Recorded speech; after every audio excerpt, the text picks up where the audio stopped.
Here's Friday info for you.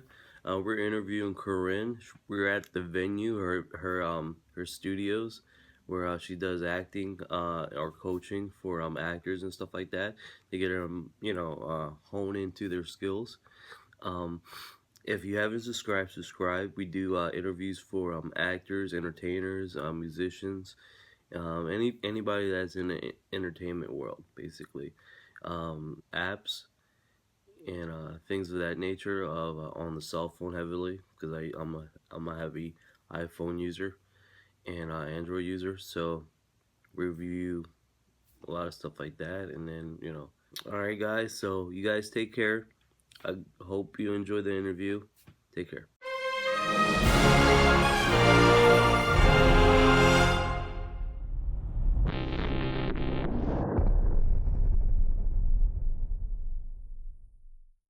We're here with Mrs. Corinne, my acting teacher, at her shop, the venue.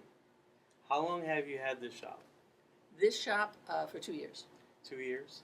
but we were formed in '92, so we are 24 years old on May 1st. Wow. Yeah. Wow. 24 years of doing just this, and another X number of years before doing other things.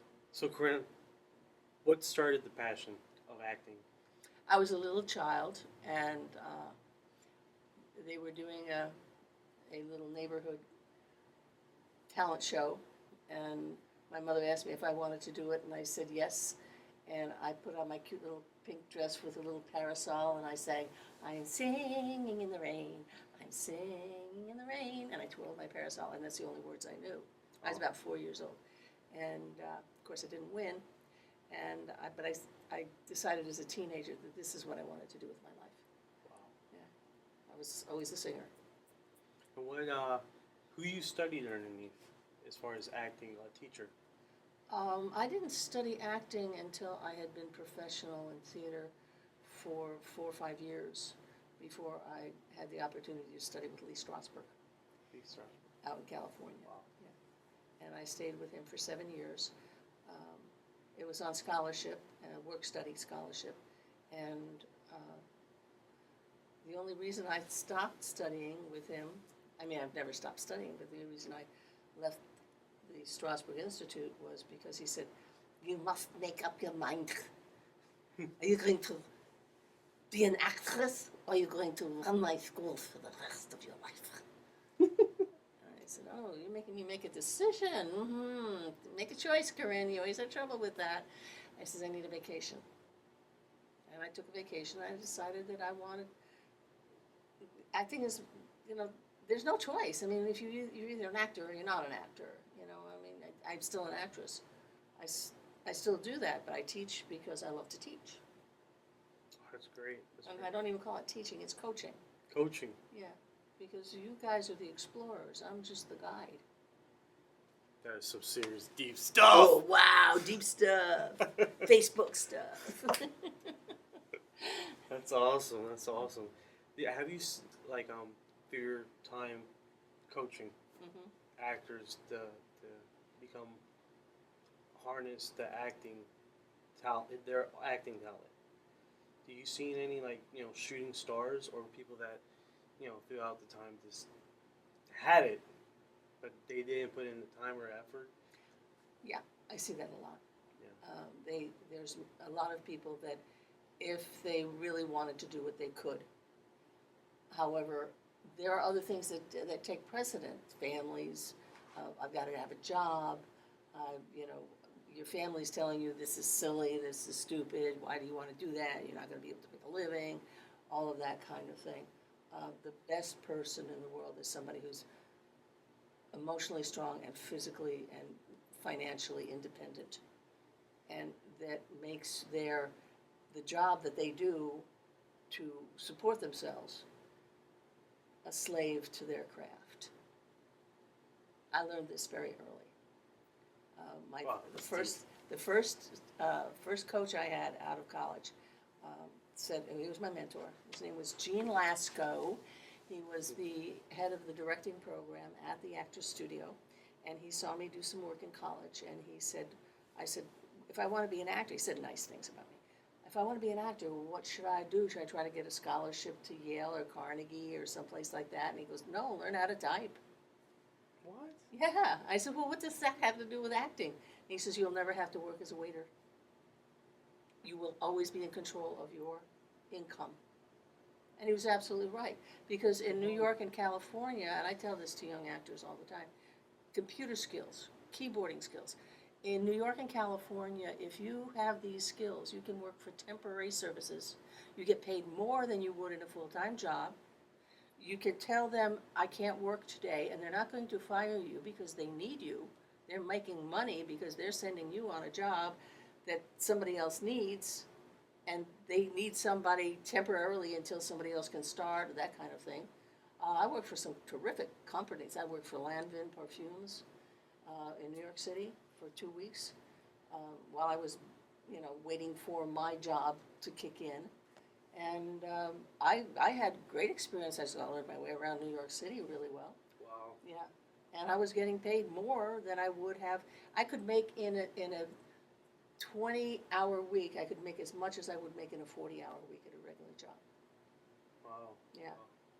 And I enjoyed it. I met a lot of nice people. I had a wonderful coach, of course.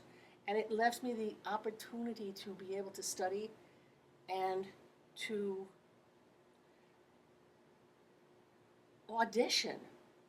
And at that time, when I went to New York City in 1960, that uh, I had no background. I had singing background. I had an operatic background. I didn't have theater background. I had only done 3 plays in college. So I did not know what I was doing. I had no training in acting whatsoever. But we have to act as opera singers too, so it's, that's a dichotomy. Okay. It's a different type of acting because you're acting in a song. And I could discuss all these kind of things later. Anyway, but this is a one thing that you can really do and not have to be chained to a job. Okay? Because in New York and California, the actresses were waitresses. We worked as temps is good. It's good because you still don't have to, you're not set to a schedule. You see. So Wow, I would give that advice to anyone wanting to get in this business. Have good office skills so that you can work part-time and get full-time pay. It's always nice. I never thought about doing it. That's unique. Mhm. I didn't thought become a contractor as far as whatever it is, and then you can jump around and so on and so forth. Now, yeah, I didn't. Wow, that's unique. Yeah. That's unique.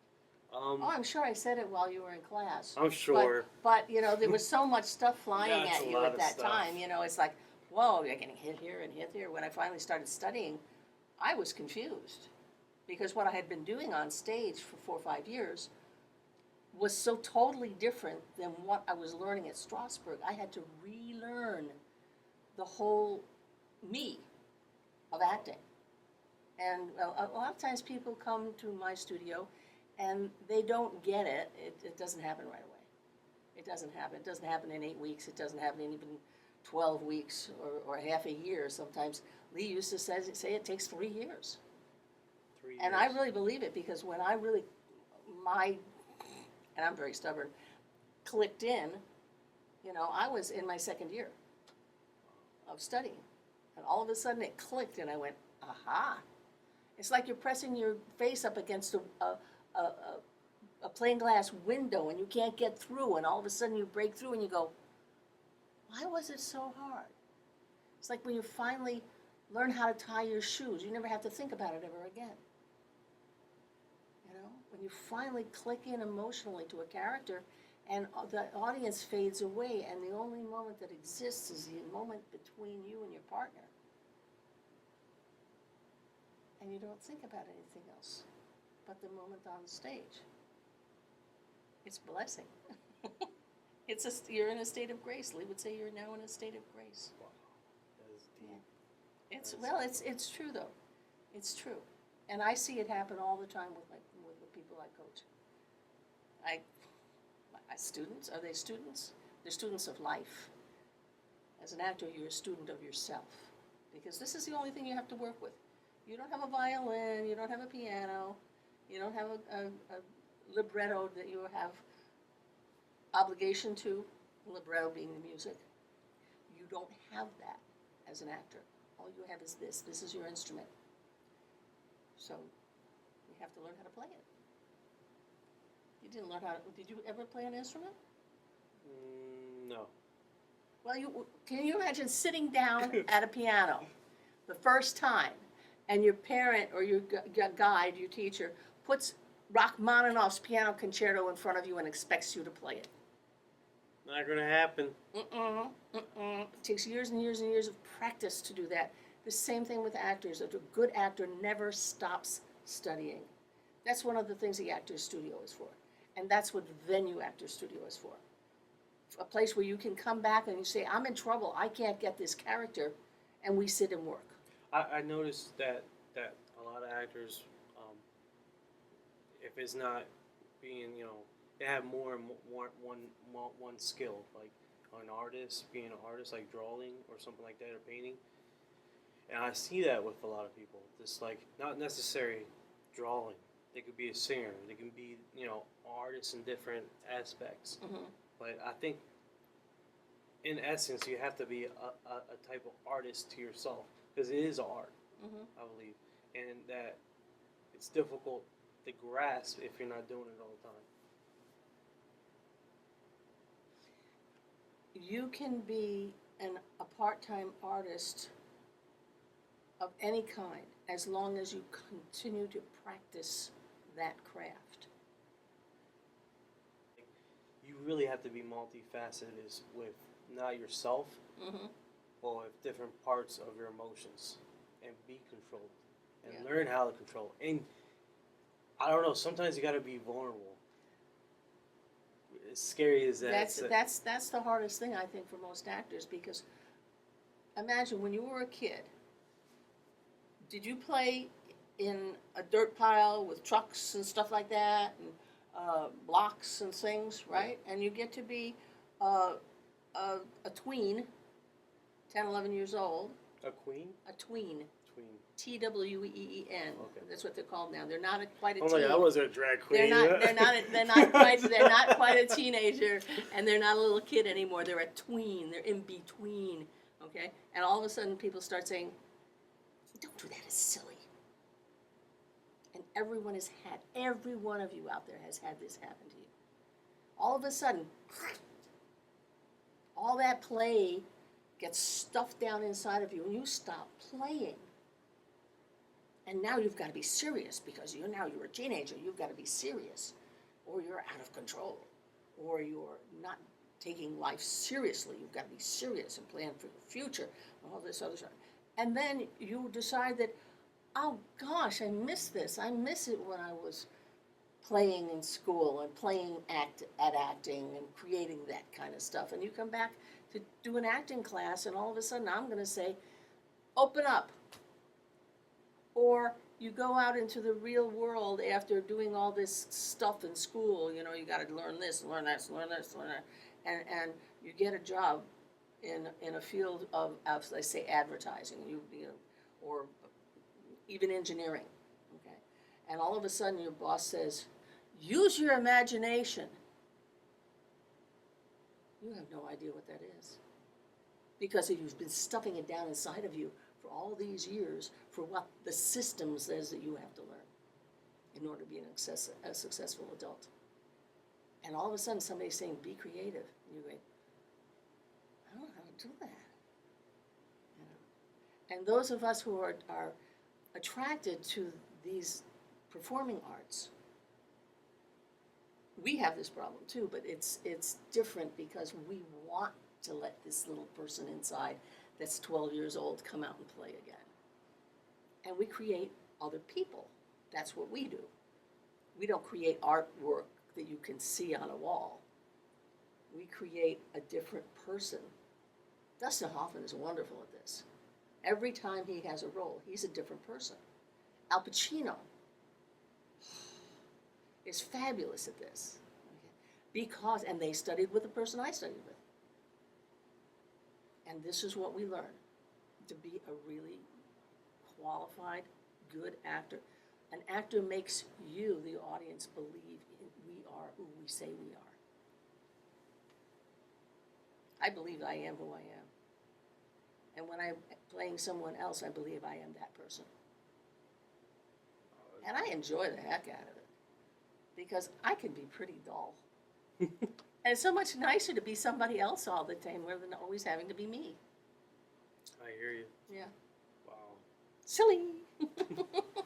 That is awesome. Like, what advice would have you gave yourself if you were able to go in the past? Don't be afraid. Don't be afraid. Go and do it. Take a chance. I would have. I had a beautiful voice. I can't sing like that anymore because if you're an opera singer, you can't just stop singing opera and then go back to singing opera. That doesn't happen. You have to start all over again.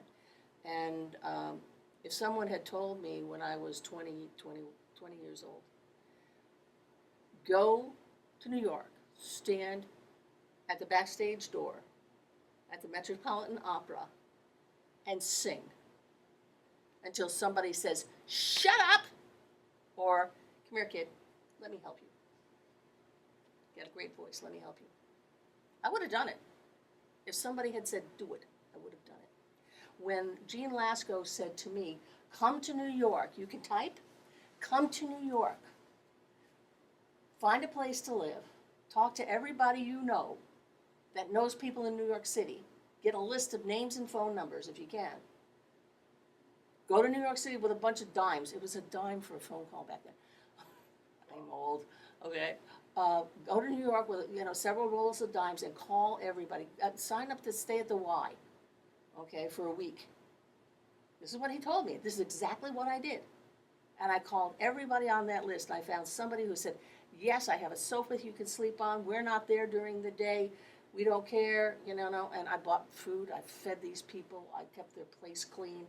I mean, they were working. They were young actors that were struggling. They were working. They were social workers in the food stamp office. Wow. They had tied themselves to a desk. Within 6 weeks, I had a part. They were still tied to a desk.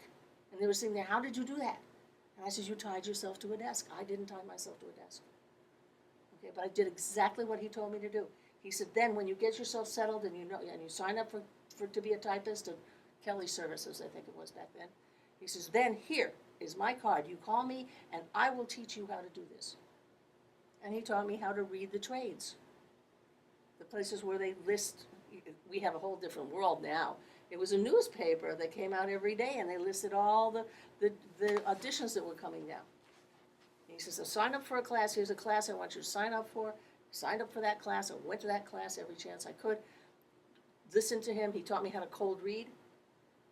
And he said, one day he said, "You try out for this part. I'll tell you exactly how to audition." Okay, so I went and tried out for that part, and that's the part I got. Wow. So I would say try it. If you don't try, you're not going to fail, but if you don't try, you'll never win. It's like a leap of faith. Yeah, you have to take a leap of faith, just like you have. You have faith in this project that you're putting yourself on the line for right now. You have a family. You have obligations for that too. You're working your butt off to achieve what you want to achieve. And you are going to be successful because you keep trying. You keep going for it. And I saw you first off. Yeah. And it was silly. And he is silly. Very silly. But it's nice stuff. It's fun. It makes people laugh. It makes people happy. And when I act, I make people happy. I try to. But I've got pretty serious roles recently. No, that one where I played the drunk wasn't so serious, was it? Oh, what was that? The drunk, yeah, the drunk in the golf cart. I'm gonna leave a hyperlink of that show, so you guys get to see that. And then the other one, I have two parts on that one. I'm in most of the episode, and I'm a drunk in a golf cart, and I hit things, and go, "Oh shit," bam. Do you know what season that was? It was season 1. It was season 1. Great, Yeah. Condo And that was episode 4, and I was also in episode 7, the last one. where I was the female part of the amorous couple that sneaks into a dark room and gets it on. Couple of old farts. But it was really funny because the gentleman playing the amorous gentleman is one of the people I have known since I came to St. Pete in 1980. Wow. That's how long I've known him. And he says, "This is the first time I've ever embraced you." And I said, "Oh, we've hugged." I says, "But we've never had an amorous confrontation or whatever you want to call it." And it was the first time I've ever kissed that man. And he does a stage kiss the way I do a stage kiss, and it was just like absolutely natural. I think we did 2 takes, 3. Glorious 3 takes. Oh yes. This is what you strive for. Be focused. You're there to do a job. It's a job. When you audition, your audition is, I'm going to show you what I can do. It's not so I can get this part. I'm going to show you how good I am. And then if I'm right for the part, you're going to hire me. When I auditioned for Condo Cops, I knew the director for a long time. We worked on a movie years and years ago. I had forgotten about it, but he didn't. And Wow. he said to me, "Well, which part," because there were 2 parts that I read for. He said, "Which part do you want?" And I said, Wow. "I'll leave that up to you." And he gave me the funny one. And I never thought I was funny until I studied with Strasberg. And I thought I was doing a serious scene, and they all started laughing. And at the end, Leo would always sit down and talk with us. And he said, "Do you have any questions?" before we ended the session. And I said, "Yeah." "Why was everybody laughing?" And they all just roared. They said, "You are so funny. You're so naturally funny." And I never knew I was a comedian. So the other thing I do, where I play a 90-year-old woman, the girl playing my daughter is 4 years younger than me. And that's very serious, because I'm a bitch. And the whole crew said after the first shot, the first day of shooting, he goes, "Boy, I sure don't want to meet you." He says, "You are a real bitch." I go, "Oh, yeah." I remember like when when I was doing the class, Yeah. you had to go out of town for a period of time for a show. Yeah, I had to go to Utah to tape that. And Tony took over my class. Is that the one you're talking about? You had to be serious? Mm-hmm. God. Yeah. Is that show still on? Yeah, it's called Proper Manners. It's on, you can get it just on your computer. Just put it in there. Proper Manners, as in houses, .tv. And I'm in the first season, and I am going to be in... Has that one already shared? Oh, yeah, they both have. First and second season. I was not in the 3rd season. I am now in the 4th season. I just got my sides yesterday, over the weekend. And I got, the rest of them were real easy. They were like one-liners. "I hate you." "I hate you back." "I hate you more." Wow. Blah, blah, blah, blah. It was always me and my daughter. And we had a really good rapport. Now, I've got these big, long speeches. I'm going, they must have changed their writer. Because they left out a whole year of my life. Now All of a sudden, I'm no longer in a hospital bed. I'm out. I'm not sick anymore. You're talking. And lot. a lot. And I'm like, "Days, what is this?" It's very, very strange. What advice would you have for a new actor coming into this industry? Take classes. Study. Study, study, study. Read, read, read, read, read. If you can't afford to take a class, get into a play. I know people don't want to do plays because it's a lot of memorization, but you're going to learn so much by being in a play. You'll learn how to move. You'll learn how to block out the stuff that's going on around you, because there's 1,000 distractions when you do film. There's a lot less in plays. But get yourself in a good workshop. Actually, it's not expensive when you think about it. It's like $10 an hour. Try to do a private with me. It's $50 an hour. But you get 5 hours worth of work in an hour, because you don't have to share it with other. What? For the venue, how much is it a month? And like what? Well, you have to make an 8-week commitment. Okay. Okay. When I was going to the institute it was a 12-week commitment, okay? Of course, that was a million years ago, so it was a lot cheaper than it is today, but an 8-week commitment is $265. That includes a 1-year membership, and during that 1 year, you're gonna get emails about the casting opportunities. You get all your materials through email now. I don't print things out. I'm trying to be a little more green. Earth Day today, trying to be a little Earth Day. green so that we don't print a lot of paper. I got enough paper to choke an army in there. I got a library, take a picture of the library before you go. Definitely. I've got over 1,700 books in there on acting, plays, scene books, monologue books, short plays, blah, blah, blah, blah. I've got 2 file cabinets full of paper. Now, But all of your materials, all of the stuff that I encourage you to do, because I want you to work. Your success is my success. I'm not here to stroke my ego. My ego's fine. I'm here to help you get where you want to go, not where I want you to go. I have people that come here just to get self-confidence to be able to speak in front of a group of people. yeah, which So many I was people- terrified of. Yeah, a lot of people are. That's the one thing that most people will say that they're really terrified of, is getting up in front of a group of people. But once you learn how to do it, it's a piece of cake. Now, after 8 weeks, this After- commitment, then how you, much then it's 130 a month, whether there's 4 weeks in a month or 5 weeks in a month. You know, and you can come twice a week. I do expect people to come on Mondays for at least 8 weeks. And very rarely, I think maybe I could count on one hand the number of people that So didn't it's get it. 130 and twice a week you're able to come? Uh-huh. Usually I've been seeing like $100 once a week, period. Uh-huh, And that's all they give. uh-huh.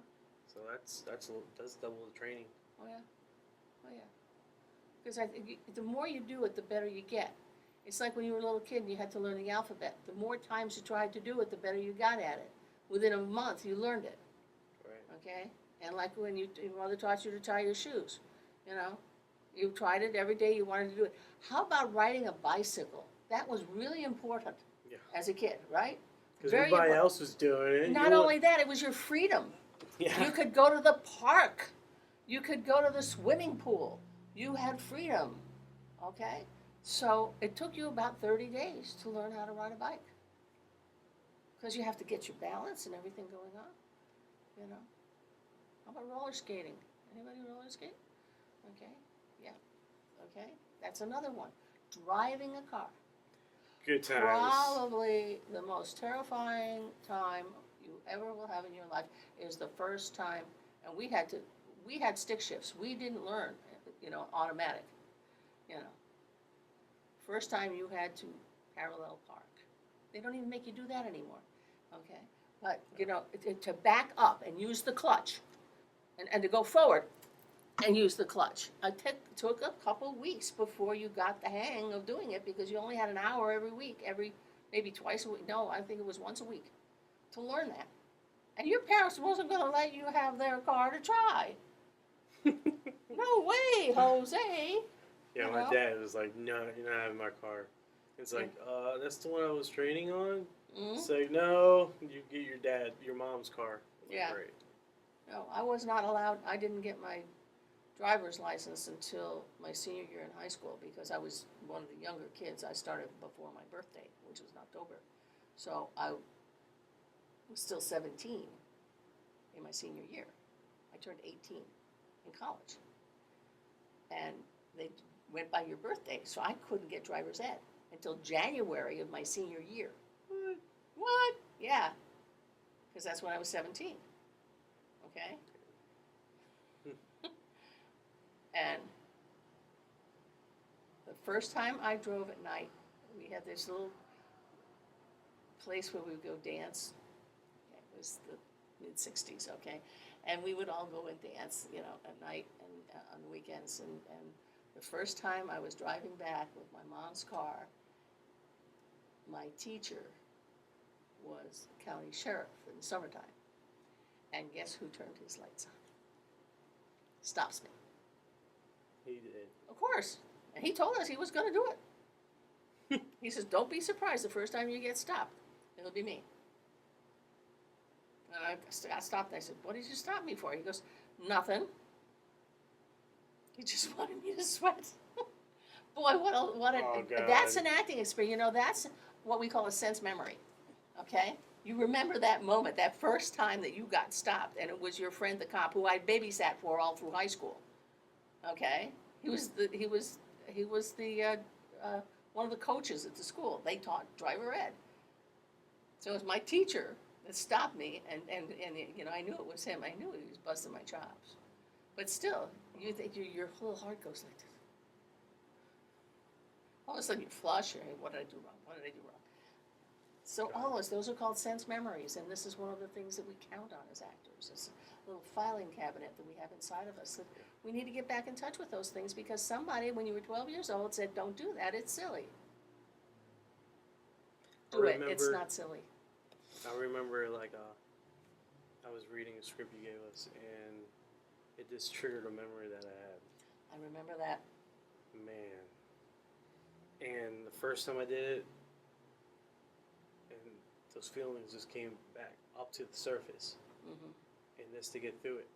And I remember, I was like, I need to get back there, and I was more afraid to do it again than the first time around. Mm-hmm.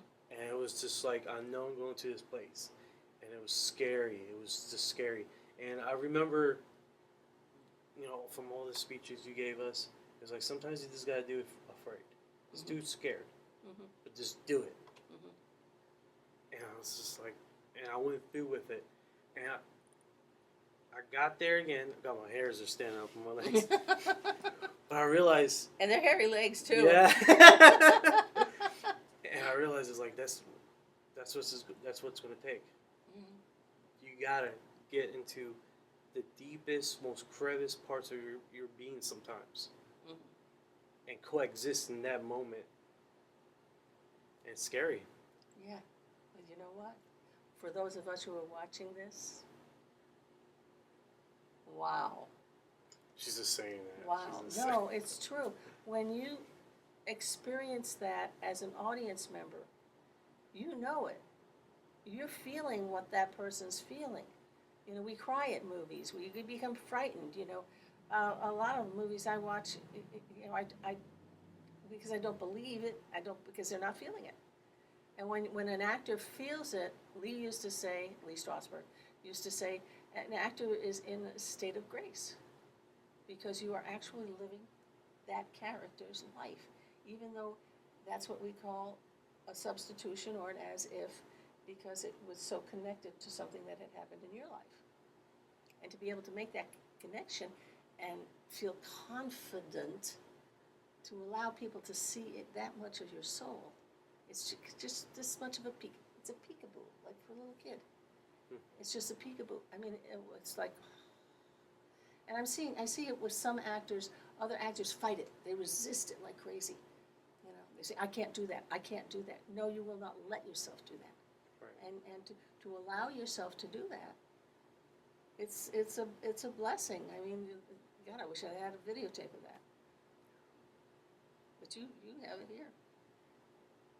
Anytime you need to have that reaction, you can always go back to that place and open up that door. It doesn't have to be a big. Don't have to go like this. You know, I just blew apart you. Don't have to go like this. You just blow apart. Just open the door just a little bit, just a little bit. Sometimes people say, "Well, you know, she has to cry here," and they work and work and work to cry. They can't cry. It doesn't have, and crying doesn't have anything to do with that scene and that character. Cry for you. It has to do with something that happened to yourself. You understand? Like I have several things that I can work on, and I'm not ready to do it tonight. But that if I focus on them, because the trick is learn the words. You know, as soon as you get the words over with, then you can start doing the stuff that works, that makes that real for you. I have several instances where I can bring up a memory, a picture,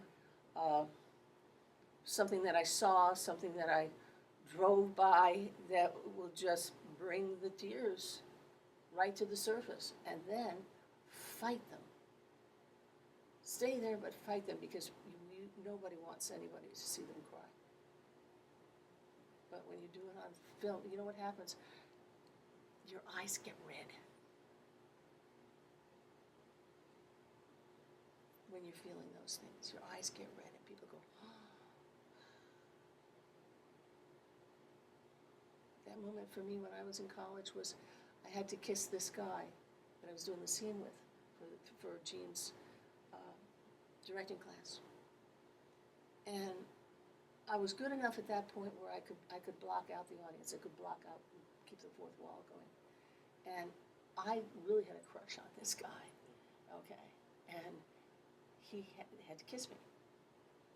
And he was a very big guy. He just lifted my chin and he kissed me. And at that moment, I became very aware of the people that were watching me, and I just blushed. And Jean thought I was the most marvelous thing since white bread. It wasn't anything I did intentional. I didn't do it intentionally, but it just happened. And all of a sudden, he was kissing me, and nobody knew that I had a mad crush on this man. Not that he deserved it, but I did. And, you know, things like that will happen. I have a million tricks that I use as an actress, and they're not really tricks, they're skills, but I will teach you all my tricks. And that's the one thing that I think that's different with me and a lot of other teachers. They'll let you figure it out for yourself. I say, no, try this. This will help. This will help. Do it this way. Do it that way. You know, it's like learning how to ride a horse. The horse teacher is going to teach you how to ride the horse. Put the saddle on, how to get on the horse, how to hold the reins, how to move your legs so the horse knows what you're doing here. And if you sit on the horse floppy, you're going to fall off because the horse isn't going to pay attention to you. Yep, so you can teach that, but acting is kind of like a little different. Like I said, I'm Sacagawea. I'm a guide. I'll show you the skills. I'll teach you the skills, but you've got to explore it. It's all inside of you. It's inside of you. I can't teach you how I do it. That doesn't work, because you're going to do it your way. I did it my way. Thank you, Hector. Thank you, Corinne. I hope you achieved what you were looking for. Absolutely. Otherwise, we'll come back and do it again. We might have to do another interview. Yeah, right. God. I would say one thing else. Watch Inside the Actors Studio on PBS.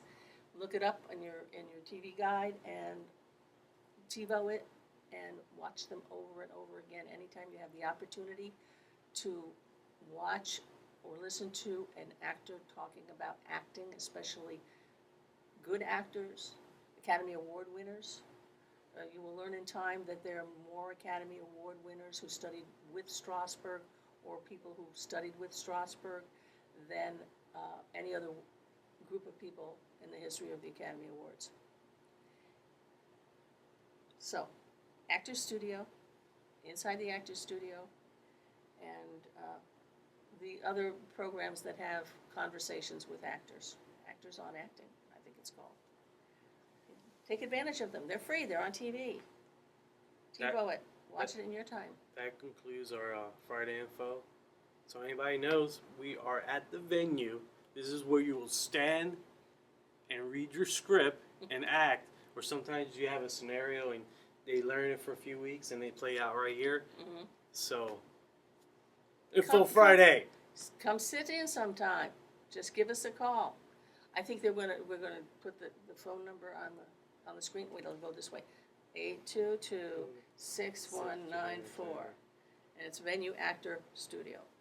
It's not The Venue. If you look up The Venue, it used to be a nightclub up in...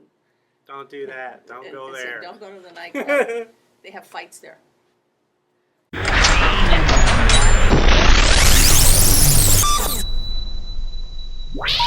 Please hang up and try again.